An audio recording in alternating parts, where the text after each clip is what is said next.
사람하고 인사를 나눌까요? 반갑습니다. 사랑합니다. 축복합니다. 인사를 나누겠습니다.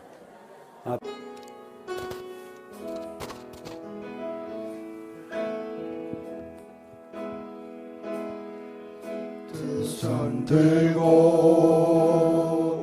사랑합니다.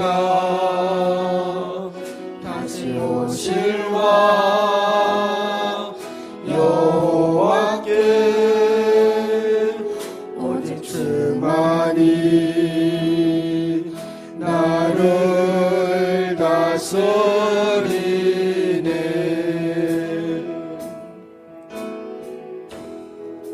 나 주님만을 섬기리. 헛된 마음 버리고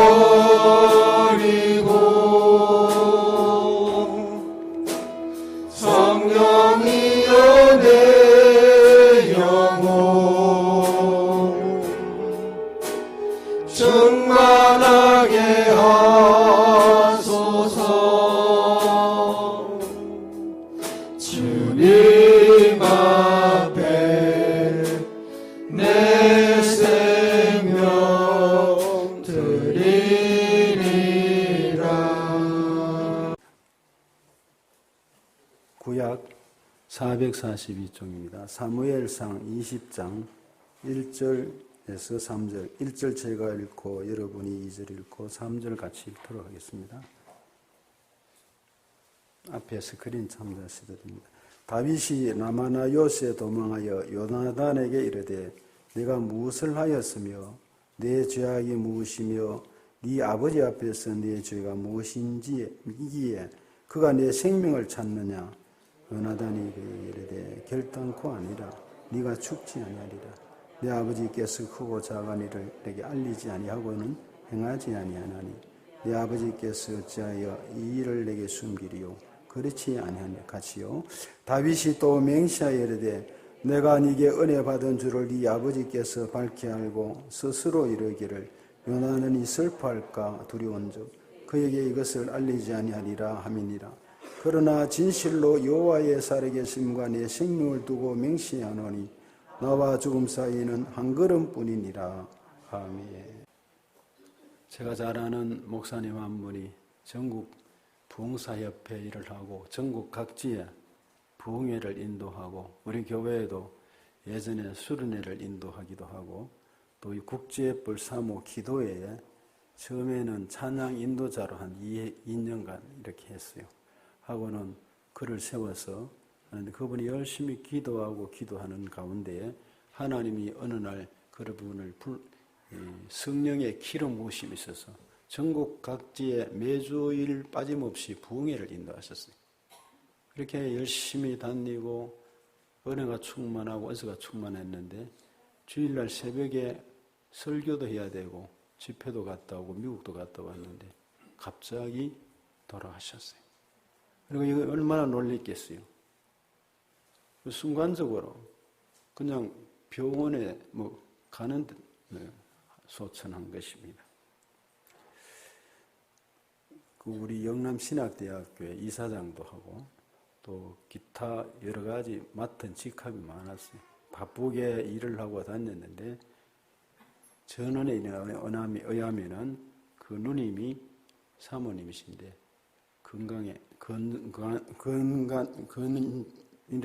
건강이 좀 좋지 못했대요. 좋지 못했다는 말은 다시 말해서 과로한 것 같아요. 과로한 것. 오늘 우리 정한철 집사님의 부친이 지난 금요일 오후 밤 9시 조금 넘어서 돌아가셨는데 오늘 오전에 입관은 하는데 입관 예배를 오후 한 4시경에 드리기로 했습니다. 그분이 돌아가실 때 그 어머님은 임청자 집사님 우리 다 아시겠지만 제가 주관해서 장례식을 주관해서 예배 드리고 그 열심히 나와서 집사님이셨어요. 그런데 이제 아버지는 교회 생활을 잘 하지 못했는데 우리 정한철 집사님은 마지막에 전도하고 따라하게 하고 그대로 믿음을 고백했는데 아멘하고 했다고 그랬어요. 그래서 잘 하셨다고. 그렇다면 기독교식으로 예배를 드릴 수 있다 해서 아마 준비를 그렇게 했고 오늘 제가 가서 예배를 드리려고 합니다. 어떻든 한 분은 복음을 전하고 열심히 일하다가 갑자기 부르시니까 가야 되고, 또 한 분은 나이가 되시고 몸도 또 요양원에도 있고 있었는데 또 가시게 되고, 그런가 하면 늘 새벽에 오면 이 왼쪽 성가대석 앞자리 앉아서 기도하고 했던 고 김정미 선교사 어머님, 구원지 권사님이 또 역시 돌아가셔서 내일 파티마 병원에서 발인 예배를 드리게 됩니다. 사람들이 참 오고 가는 일이 사람 마음대로 되지 않지만은 이 땅에 오면 한 번은 건너야 할 강, 죽음의 강입니다. 그런가 하면 안타까운 것은 근간에 이재명 전 지사 또는 대통령 후보로 나왔던 분이 측근이 유한기 씨가 21년도 성남개발도시개발본부장으로 했다가 아파트 화단에 숨진 채 발견돼서 자살한 적이 있습니다. 그런가 하면 김문기 씨라고 역시 2021년도죠. 2년 전에 성남도시개발공사의 1차장으로 사무실에서 사망을 했습니다. 그런가 하면 이모 씨라고, 그는 작년 1월입니다. 작년 1월에 변호사비를 대납해서 녹취록을 최초로 공개한 것으로 말미암아 역시 그분도 숨졌습니다. 그리고 조사 참고인으로 말하자면은 작년 7월입니다. 김혜경 씨, 이재명 경기도지사 전 지사의 부인이죠. 법인카드 유용 의혹으로 거기에 참고인이 역시 자택에서 숨진 채로 발견이 됐습니다. 아마 자살이겠죠. 그런가 하면 근간에 바로 지난 3월 9일 날 역시 이재명 씨의 그야말로 비서실장으로 오랫동안 함께했던 전 모 비서실장이 자택에 문이 잠겼는데 가족이, 그래서 신고했는데 들어가 보니까 사망한 채 발견돼서 근간에 뉴스에 화제가 되고 있죠. 6장 분량의 뉴스가 남겨져 있었습니다. 핵심은 간단하게 얘기하면 이제 정치를 내려놓아라, 그리고 접어라는 뜻의 내용이었습니다. 중요한 것은 우리가 살아가는 동안 이런저런 죽음이 있는데 죽음이 정리되지 못하고 준비되지 못한 죽음이 계속되어서는 안 됩니다. 죽음은 준비가 되어야 합니다. 또 정리가 되어야 되고 죽음이 무엇인지를 알아야 하는 것입니다. 사람이 죽는 데는 여러 부류가 있습니다. 병으로 말미암아서 갑자기 가시는 분이 있고, 원치 않는데 교통사고가 나서 돌아가시는 분이 있죠. 그런가 하면 갑자기 김성식 목사님도 아마 심장이 멈추어서 갑자기 그리 되지 않나 싶습니다. 멈추면 가는 겁니다. 골든타임이 4분이라고 그러잖아요. 그런가 하면 갑자기 또는 타살로, 자살로 등등 우리 곁에 사람들은 떠나는 사람이 많습니다. 그러나 이 죽음은, 죽는다는 사실은 다 압니다. 이 죽는데 죽음이 있다는 것도 알고 공동묘지도 가고 가족들 장례식도 치르는데 그 죽음이 정말 내게 온다는 사실을 인지하고 준비하는 사람은 잘 없다는 것입니다. 알고 고백은 하는데 그렇지 않은 가운데에서도 마찬가지로 이것은 이것과 같습니다. 예수님이 재림에 오십니다. 그분은 반드시 오십니다 하는데 안단 말이죠. 신앙생활하고 기도생활하고 교회를 열심히 다니는데도 불구하고 주님이 재림에 오시는 사실을 믿으며 열심을 품고 주를 섬기며 기도생활하고 하는 이 생활이 삶 속에서 녹아내리지 않고 드러나지 않는 일이 많다는, 비슷하다는 것입니다. 오늘 본문에 이 요나단과 다윗의 이야기입니다. 다윗의 이야기가 시작됩니다. 이 사울 왕이 다윗을 죽이려고 합니다. 뭐 좀 이유가 있어야 되는데 시기로 말미암아 죽이려고 합니다. 그러니까 20절 오늘 20장에 거기 보면은 그런 내용이 나옵니다. 나마나요에서 요나단에게 하는데 20장 1절을 같이 한번 합독해 보겠습니다. 사무엘상 20장입니다. 다윗이 나마나요에서 도망하여 요나단에 이르되 내가 무엇을 하였으며 내 죄악이 무엇이며 네 아버지 앞에서 내 죄가 무엇이기에 그가 내 생명을 찾느냐. 자 보세요. 여기 보면 나마나요시라는 예언하는 곳이 있는데 거기에 요나단은 이 바로 사울 왕의 아들입니다. 그 아들과 다윗이 아주 친밀한 친구가 되었어요. 그런데 내가 무엇을 했기에 네 아버지가 사울이 나를 죽이려고 하느냐. 지금 이 고백입니다. 내 죄가 뭐냐? 내 생명을 왜 찾느냐 하는 이 얘기입니다. 사실 다윗은 사울을 위해서 생명을 걸었습니다. 사무엘상 17장 4절에서 7절에 보면 이스라엘과 블레셋의 큰 전쟁이 일어났습니다. 그때 전쟁이 일어날 때 블레셋의 장수가 누구죠? 골리앗입니다.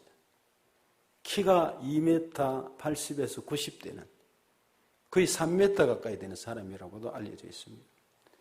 그런 골리앗이 입은 갑옷이 비늘 갑옷이 57kg에서 60kg 나가요. 어지간한 여성 몸무게, 여성들 그만큼 안 나가죠.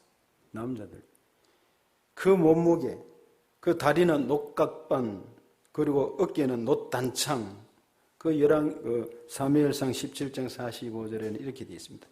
다윗이 블레셋 사람에게 이르되 너는 칼과 그리고 창과 단창으로 내게 나아오거니와 나는 만군의 여호와의 이름 곧 네가 모욕하는 여호와의 이름으로 이스라엘의 군대하의 하나님의 이름으로 내가 나아가노라 하고 그냥 물맷돌 매끈매끈한 물맷돌 5개 잡고 막대기 잡고 그냥 쫓아 달려간 것입니다. 그러니까 이게 골리앗이 얼마나 웃었겠어요. 아직도 젊어 보이는 애가 아무런 무장 없이 짝대기 가지고 지금 장수 중에 장수요. 아무도 당할 자 없어서 한 달 이상 숨을 죽이고 움츠리고 그리고 꼼짝도 못하고 하나님을 모욕하고 욕설을 하고 이스라엘을 비방하는 그들에게 숨을 죽인 채 듣고만 있던 그 사울과 그 군대가 여기에는 다윗 형들도 거기 포함되어 있습니다. 이런 가운데 아버지 심부름 갖다가 만군의 여호와의 이름으로 매끈매끈한 돌 5개 막대기로 나아가면서 만군의 여호와의 이름으로 갔습니다. 만군의 여호와의 이름으로 하면서 탁 돌을 던졌는데 게임이 끝나버렸어요.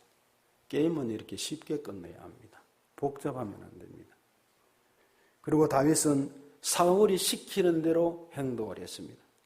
어느 날 사울이 악신이 들렸어요. 악신이 들린 것은 그의 죄 때문입니다. 악신이 들 흉술 수술하고 그리고 사울왕을 위해서 다윗은 기도했습니다. 그리고 그는 수금을 타는데 악신이 물러갔어요. 왜 그렇게 했어요? 빈들에서 그리고 양을 지키면서 하나님을 찬양하고 수금을 타며 그리고 자기 맡은 충성하니까 하나님이 그에게 은혜를 주신 것입니다. 성령님이 함께하신 하나님의 신이 함께하신 것입니다.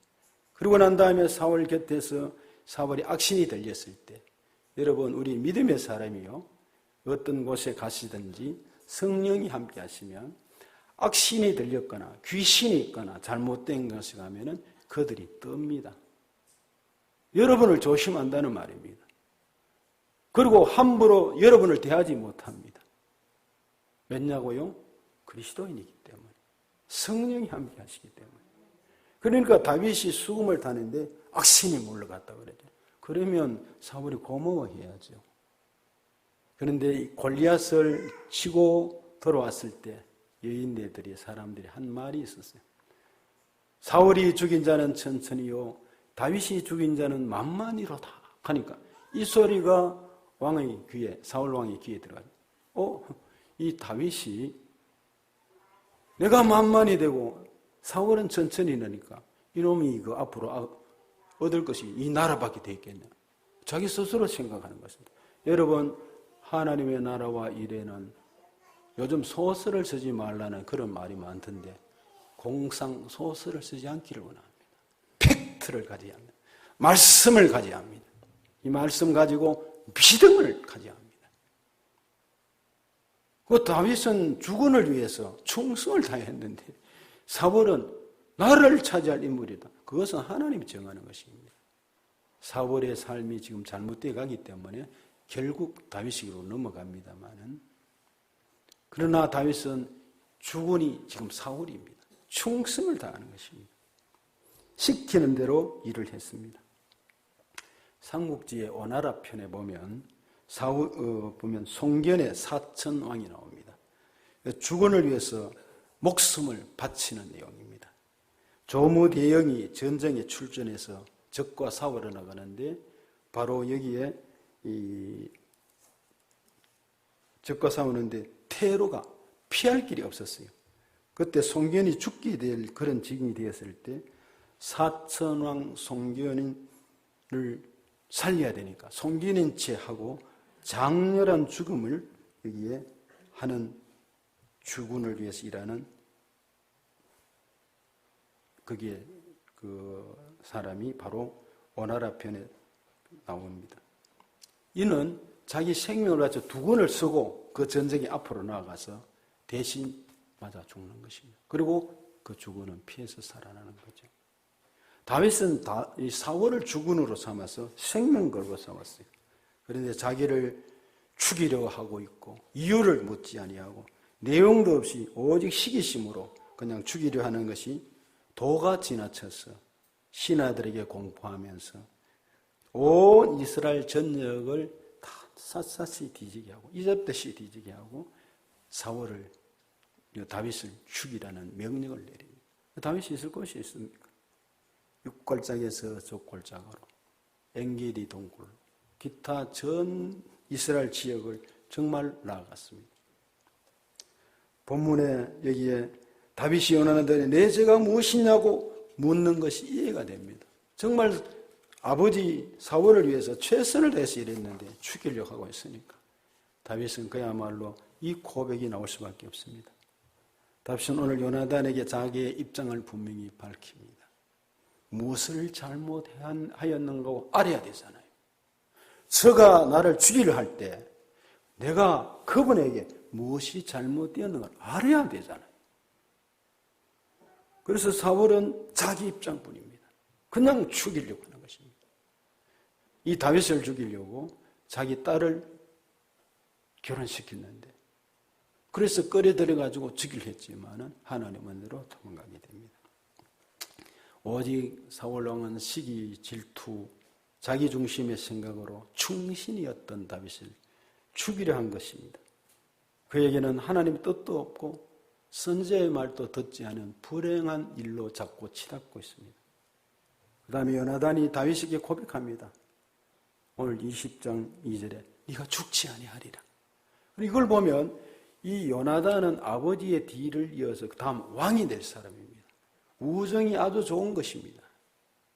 네가 왕이 될 것이다. 친구로 지내지만은 다윗을 자기 생명보다 귀하게 여긴 것입니다. 왕자로서 겸손한 요나단을 봅니다. 하나님은 겸손한 자를 쓰실 줄로 믿습니다. 요나단은 다윗이 왕이 될 것을 알았어요. 이런 해안이 어디서 나옵니까? 이 지금 다윗과 요나단은 친구지간에 다윗을 살려주는 역할을 요나단이 하게 됩니다. 사울이 전부 요나단에게 먼저 지시하고 일이 이루어지는데 도망가게 만들어주고 아버지와 싸우는 것이 요나단입니다. 왜 그렇습니까? 하는데 이런 친구지간인데 이 요나단이 다윗이 왕이 될 것을 알았어요. 이런 것을 하면 다윗의 목을 치고 자기가 아버지 들을 위해 앞으로 왕이 되도록 이런 욕심이 있어야 될 텐데 사람이면 일반 세상적으로 하면 그런데 될 것을 알고 깊은 우정의 관계를 가집니다. 그렇습니다. 하나님 앞에 그 훗날 자신과 가족을 보호해 달라고 부탁까지 합니다. 하나님이 이런 자를 쓰십니다. 이들을 붙들어 주십니다. 하나님께서 겸손한 자를 쓰십니다. 겸손은 종기의 앞잡이라고 했습니다. 오늘 이 예배 성전에 있는 옆에 있는 사람이 오늘 또 예배드린 우리 영유아부 아이들이 주일학교 아이들이 중고등부 청년부가 훗날에 인물이 될 것이 보이지 않습니까? 우리 저 자라는 아이들이 인물이 될 것이 보여지는 비전이 있기를 원합니다.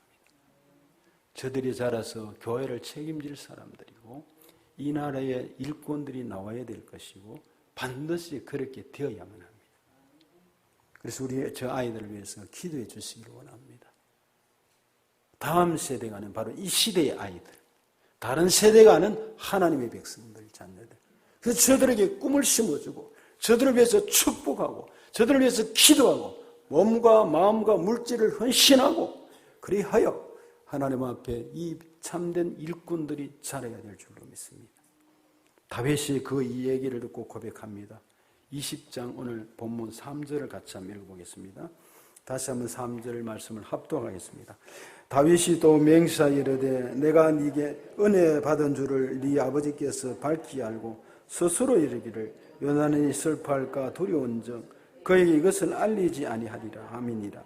그러나 진실로 여호와의 살아계심과 네 생명을 두고 맹세하느니 나와 죽음의 사이는 한 걸음뿐이리라. 내하고 죽음 사이는 마이크의 요 거리하고 요거가 똑같다는 거예요. 한 걸음. 그렇죠?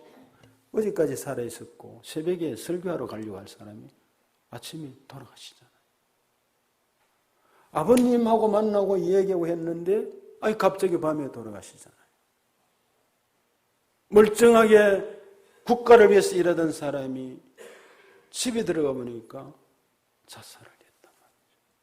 아파트에서 이거는 뭐 관계가 좀 없는 얘기지만 이 정치 세계 근간의 핵심 인물 가운데 유동규라는 사람이 있어요. 그 사람이 그 유튜브에 나온 걸 한번 읽어보니까 자기가 자살을 하려고 했대요. 검찰 일에 쫓아오니까. 그래서 아파트에서 그냥 죽으려고 준비를 해보니까 도저히 그 사람이 우리 분신하고 그렇게 막 그런 계획까지 다 가졌는데 그래서 아파트에서 자살을 하려고 해보니까 그냥 못 뛰내리겠대. 그래서 술을 먹고 소주 막 곁들여서 먹고 정신없이 하다가 뛰내리기 전에 잠들어 버렸다고 그래요. 잠들어가지고 그게 이제 하기 전에 이런 전화를 했대요. 그건 재미있는 얘기인데 보니까 재미있는 것도 아니죠. 이 참 정치 세계 참 앞으로 어떻게 될지. 그래 이런 얘기, 자기의 어떤 정말 가까운 사람에게 전화를 걸어가 술을 취해가지고 내 일들을 잘 부탁한다 하고 그리고는 이제 뛰내리려다가 이따가 잠이 들어버렸는데 근데 자기 부탁한 사람 자기는 정신없이 얘기했는데 가까이 거기 살고 있었대요. 그 논리가 무슨 일인가 하고 아파트 비밀번호까지 다 하니까 들어가 보니까 막 살고 이게 왜 왔느냐 이래대가 살아났다고 합니다. 그래 이제 거기에 김용이라는 사람이 지금 감옥에 있으면서 그 사람이 또 정진상이라는 사람이 휴대폰을 버려라 샀는지 얼마 안 된 바깥으로 버려가지고 참 아까운 걸 버렸다 하면서 한 말이 이런 말을 했어요. 네가 태백산으로 가거라. 그 추운데 내가 말이지 나는 산을 잘 못하는데 안 내니까 그러면 아주 나쁜 음식물을 먹고 병원에 입원해라. 그래서 자기 부인과 정을 떼려고 하고 정을 떼려고 하고 나쁜 말도 하고 하면서 집에 먹을 게 있느냐 좀 썩은 이런 음식이 있는 거 김밥 오래된 게 있다고 그것 좀 갖다 달라고 그리고 가져왔대요. 이제 격리대가 있는 가운데 김밥을 가져왔는데 요구르트가 날짜가 오래 넘은 것이 냉장고에 같이 갖다 왔대요. 야 됐다 싶어. 다 먹고 났는데 이제 그 김용이란 사람하고 전화를 주고 받아야 되는데 근데 이게 꾸룩꾸룩 하는데 소화가 다 돼버렸대요. 적지를 안 해야 하더라고요. 그래 결국은 밖에 음식집에 나가서 쓰레기통을 뒤지라 해가지고 쓰레기통에 먹고 겨우 입원해가 있었다는 얘기를 봐요. 사람이 살고 죽는 것도 제대로 되지 않는 것 같습니다. 다윗의 이 얘기가 삶과 죽음 사이에는 한 걸음뿐이다. 한 걸음뿐이다. 골리앗을 향해서 갈 때 다윗은 스스로 이길 환경이 아닙니다. 어떻게 젊은 소년이 그 2m 90의 장수였던 그 사람을 이길 수가 있습니까? 골리앗의 그 다윗이 던지는 매끈한 돌 5개를 가지고 탁 던졌는데 이게 하나님이 전자미사일로 당시 하나님의 미사일 전자조절기로 바람을 조절해서 가속도를 붙여서 딱 가서 이 갑옷이나 위에 투구나 이런 데 맞으면 튕겨나가죠. 딱 엿돌핀 이마에 탁 맞아가지고 적사해버렸어요. 그 막대기로 가져갔던 이 다윗이 가서 적장에 골리앗의 칼을 빼서 목을 치서 돌아옵니다. 그때 다윗이 죽인 자는 만만이고 사울이 죽인 천천이다. 그 얘기다 말이죠. 한 걸음뿐이다 그래서 만약에 그 돌이 빗나갔다면 다윗은 그 자리에 죽었습니다. 용기도 대단한 것입니다. 그래서 사울 왕과 자기 사이는 한 걸음뿐이다. 한 걸음. 돌을 던졌는데 하나님의 은혜로 골리앗이 죽게 되므로 은혜로 이겼다는 말입니다. 그래서 결국 이스라엘이 블레셋과의 전쟁에서 이겼고 다윗 또한 살아난 것입니다. 여러분, 우리의 생명이 삶과 죽음 사이는 한 걸음입니다. 잠깐입니다. 이거를 인지해야 합니다. 하나님 외에 우리에게 참된 생명과 평안을 주실 분이 없습니다. 여러분에게 참된 길을 인도하시고 생명을 주시고 피할 길을 주시고 은혜 베푸실 분은 우리 주 예수 그리스도밖에 없습니다. 내가 곧 길이요 진리요 생명이니 나를 믿는 자는 죽어도 살겠고 살아서 믿는 자는 영원히 죽지 않은 이 주님의 은혜의 말씀 앞에 들어와야 될 줄 믿습니다. 그러므로 우리의 삶을 점검해 볼 수 있는 시간이 되기를 원합니다. 왜 사람들은 죽어가고 있고 어떻게 살아야 되며 어떻게 죽음을 준비하며 정말 그 죽음이 내 죽음이 될 수 있는 준비를 해야 되지 않는가 합니다. 하나님을 인정하며 살아갑시다. 그래서 하나님을 인정하며 살아간다는 것은 하나님은 말씀입니다. 말씀을 따라가며 사는 길입니다. 그리고 남을 인정하며 살아갑시다. 그들의 수고와 달란트와 은혜를 기억합시다. 우리 교회에도 수고하는 분들의 은혜를 감사합니다. 교회당이 이렇게 밝아진 것이 여러분 잘 모르죠? 수고한 분들이 있습니다. 남성교회에서 수고하고 그리고 또 밑에 1층에도 밝아지고 식당도 하도 어둡다고 그래서 지난 토요일 날 어제죠.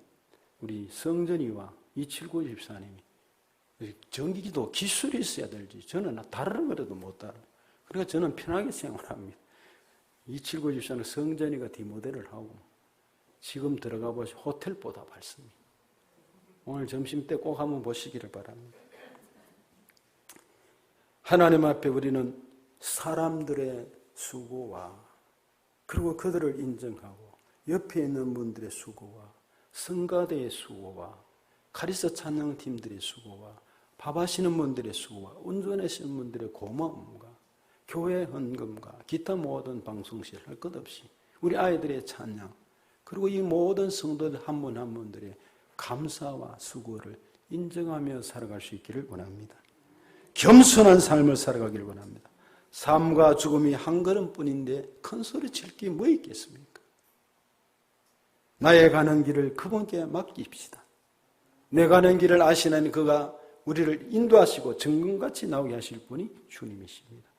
사무엘하 15장 21절에 누가 나오느냐? 이때라는 사람이 나옵니다.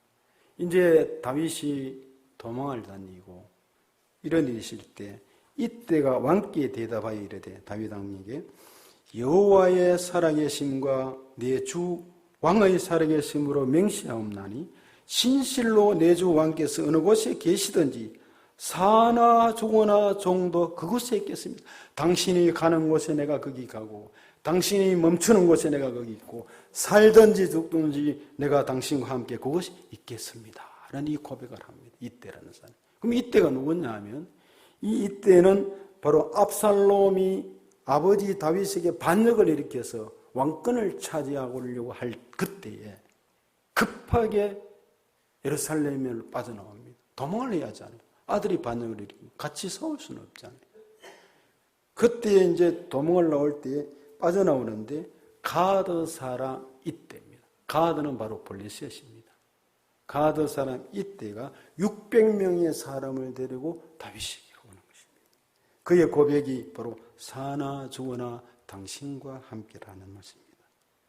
말씀을 이렇게 종합적으로 보면 생명을 저는 개인적으로 주님께 맡긴 경험이 2번 정도 기본은 있습니다. 아시겠지만 교통사고가 나서 건강이 악화가 돼서 앉아있어도 어렵고 건강이 좋지 못하고 정말 개척하고 이 교회를 지을 때만 하더라도 비틀비틀거리고 야 이거 교회 짓다가 내가 죽겠다 하면서도 그러나 끝까지 견딜 때까지 견디보다 이런 때가 있었습니다. 설교조차 하기 힘든 때가 있었습니다. 그때 저는 목사로서의 삶이 아니다 이런 생각을 가지고 물론 교회 개척하기 전입니다. 이 얘기는. 그리고는 한번 하나님께 내 생명을 맡기자 하는 마음으로 장기간 하나님 앞에 골방에서 기도원에서 내 모습을 생각해 보며 하나님 앞에 답을 구하기로 했습니다.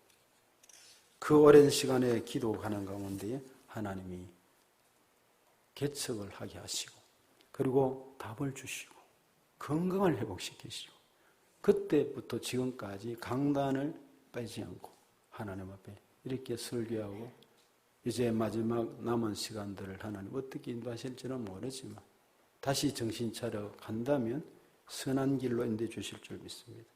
또 한 가지는 심장이 나빠서 그야말로 급히 수술을 해야 할 때 심장 판막 수술을 2015년도 12월 달 마지막 주에 했습니다.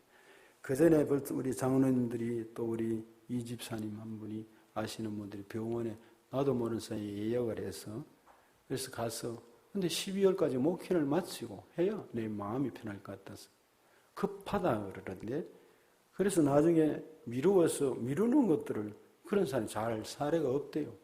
하루라도 빨리 해달라는데 미루어서 가니까 심장의 이 부분이 퍼센테이지가 한 30-40% 정도 또 한 12월 달 있다 보니까 많이 약화가 돼가지고 조금 더 나빠진 것입니다. 그런데 수술을 4시간 한 이후에 2개월간 휴식하고 그때 수술을 받을 때 의사들도 그래서 전부 다 적잖아요. 이제 하는데 더 나빠졌다 그러니까 각오를 해야 했습니다. 목회 사역 설교를 할 수 없을 수도 있겠다 하는 마음으로 했는데 2개월 휴식을 하고 수술에 2016년 2월 바로 4주부터 다시 이 강단에 서게 되고 그리고 말씀을 전하는 것이 지금까지 계속됩니다. 한평생 신학자와 목회자로 살아온 영남신학대학교에 김치영 목사님이 계셨습니다. 그분은 병원으로부터 간암 말기 환자 판정을 받은 것은 그분의 연세 70, 60대 간암 말기 환자 판정을 받았어요. 그리고 그게 2000년 6월 5일이었습니다. 그리고 그분의 코끝에서 이 호흡이 딱 멈춘 해는 같은 해 10월 7일이었습니다. 76년을 살아온 한 목사님의 일생이 불과 암이 발병된 지 4개월 만에 돌아가시게 된 것입니다. 막을 내렸어요. 그런데 그 4개월간에 간암 선고를 받은 김치영 목사님은 좌절과 낙심과 처절하게 그래 보냈느냐? 절대 그렇지 않았습니다.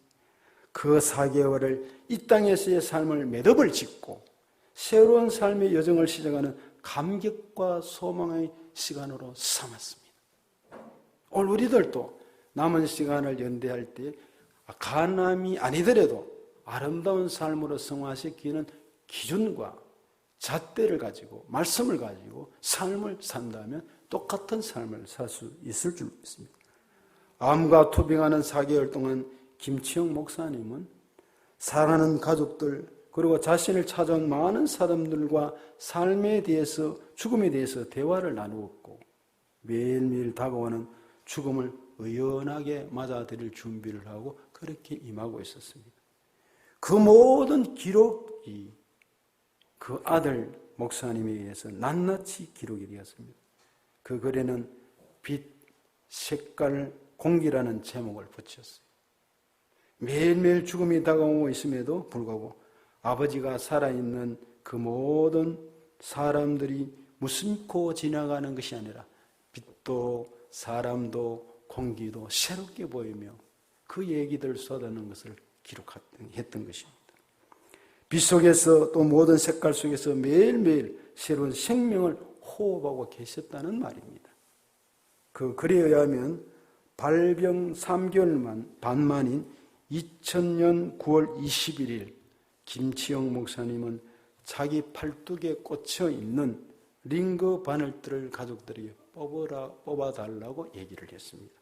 이유는 그 김치영 목사님은 평소에 성도와 가족 간의 봉사와 또 성도와 가족에 대한 헌신을 더 이상 할 수 없을 때가, 그때가 하나님께서 자신을 부르실 때라고 믿으면서 살아왔다는 것입니다.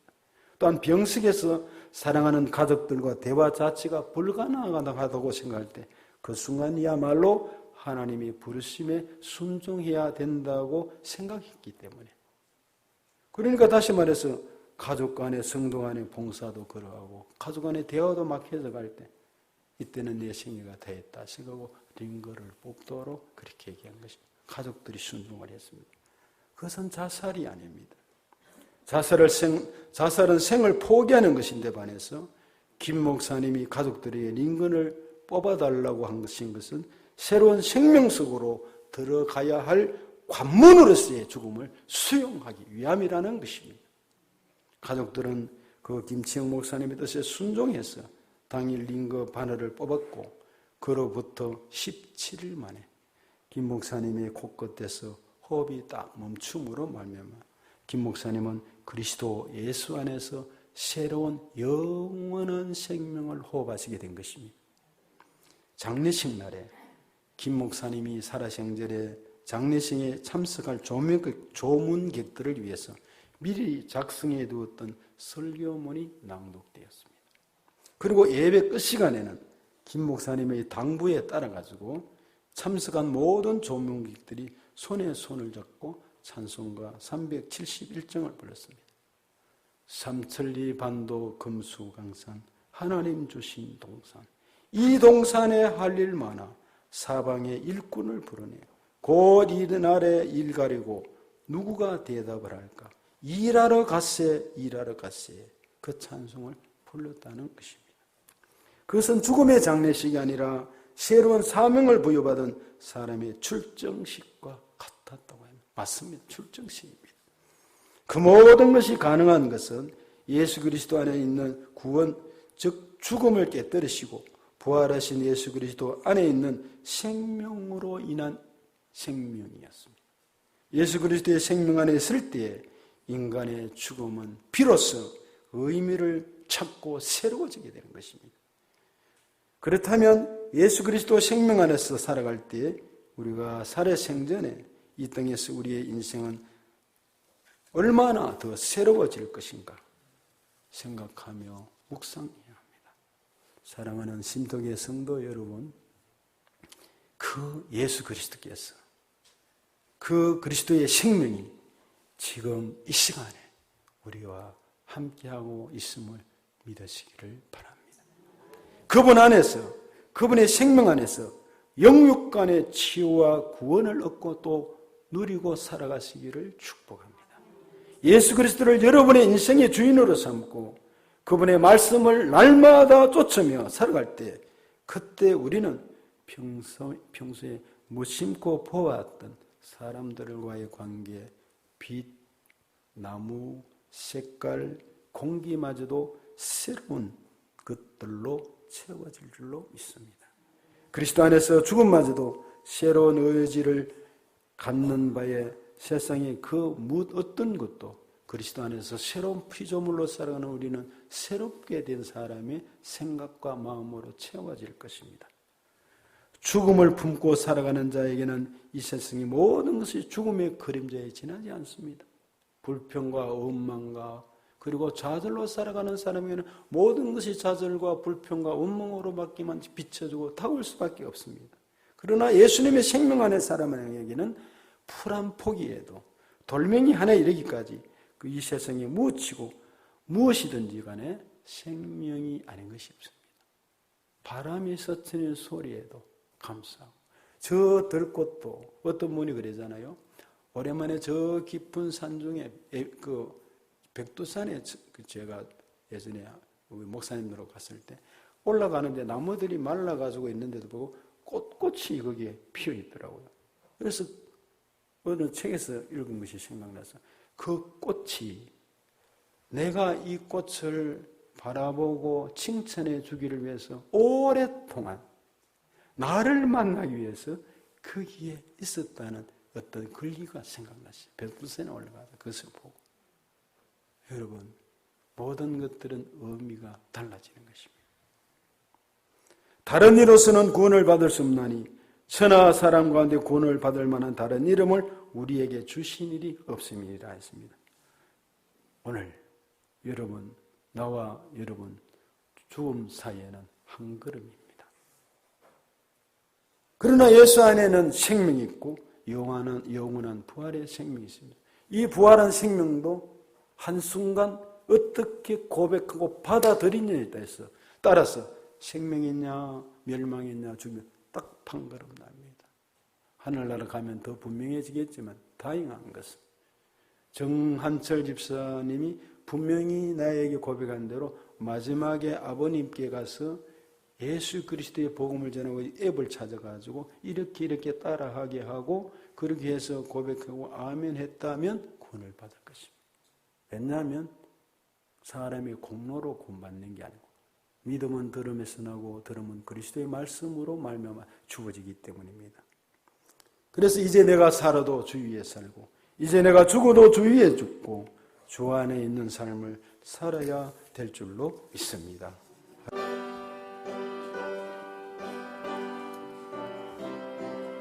1절과 4절 부르겠습니다. 주 안에 있는 나에게 담긴 심이 있으랴 십자가 밑에 나가 내 짐을 울었네 주님을 찬송하면서 할렐루야 할렐루야 내 앞길 멀고 험해도 나 주님만 따라가리 내 주와 맺은 언약은 영불변하시리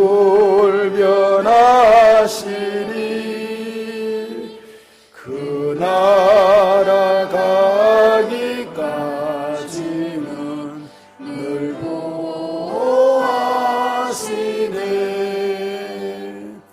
주님을 찬송하면서 할렐루야 할렐루야 내 앞길 멀고 험해도 나 주님만 따라가리 이제는 우리 주 예수 그리스도의 그 크신 은혜와 독생성자를 이 땅에 보내주신 하나님 아버지 그 무한하신 사랑과 성령님의 감동, 감화, 위로, 충만, 교제, 인도하신 은혜가 나와 죽음 사이는 한 걸음뿐이지만 예수 안에 영원한 생명을 누리며 믿음으로 살아가기를 원하는 오늘 예배드릴 모든 성도들 위해 가정 위에 자녀손들을 위해 이 나라 이 민족 위에 지금으로부터 그 은혜가 영원토록 함께 하시기를 축원하옵나이다. 아멘.